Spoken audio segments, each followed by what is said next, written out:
Senator Lapid is recognized. You may proceed when you're ready, sir. Salamat po, Sergeant Officer. Ipapollow up ko lang po yung tanong ni Senator Lacson kanina. Yung pangalawang deliver nyo sa 125 million, kung linagay nyo sa kaha, sabi nyo binigay nyo yung 80 kay La Chica, kay Kernel, nasaan napunta yung 45 million? Kanino nyo binigay? Sa aming vault pa po yun, Your Honor. Nung kinuha nyo yung 4 na bag sa bangko, nakita ba ni Vice President Sara yun? Binuksan mo sa harap niya? O hindi na, diniretso mo na kay Kernel La Chica? Pagkuha ko po ng pera sa bangko, inilagay ko sa bag, Your Honor. Dinala po namin yon sa opisina po namin at doon po nilagay ko po sa aking extension office, Your Honor. Hindi mo linagay sa vault? Yung first withdrawal po, Your Honor, yung 2022, hindi na po nailagay sa vault, Hindi, Your yung Honor. pangalawa. Sabi mo, naibigay mo kay La Chica yung 80. Yung 45 million, saan mo linagay? Sa Kanino mo amin- binigay? Ginilagay ko po sa aming vault, Your Honor. Then, after po na i-release ko po, yung first release ko na 80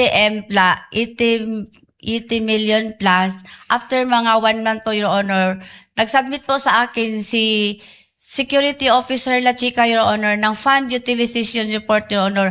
At saka, may dala na po din siyang Object of Expenditure, Your Honor, na yun ang binabasihan ko po, Your Honor, ko, na i-release ko po yung remaining pera, Your Honor. Yun nga po, at marami rin po nagtatanong, pero hindi ko itatanong kung sino yung piatos, kung anong alias. Sabi nga po ni Senator Risa Ontiveros, may kapangalan siya, may ka-birthday pa siya.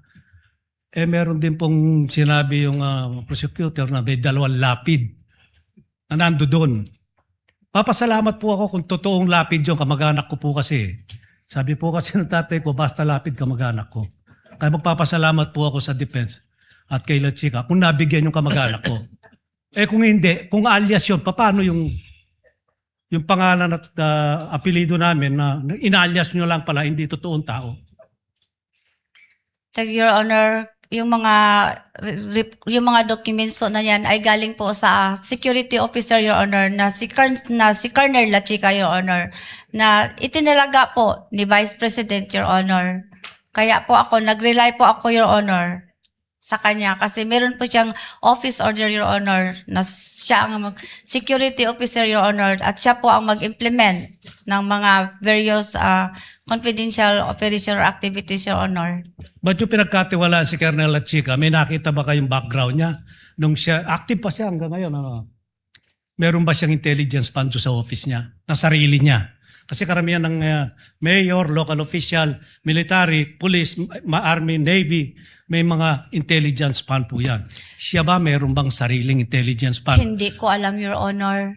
Hindi mo inalam? Hindi ko alam, Your Honor. Ayun lang po. Maraming salamat.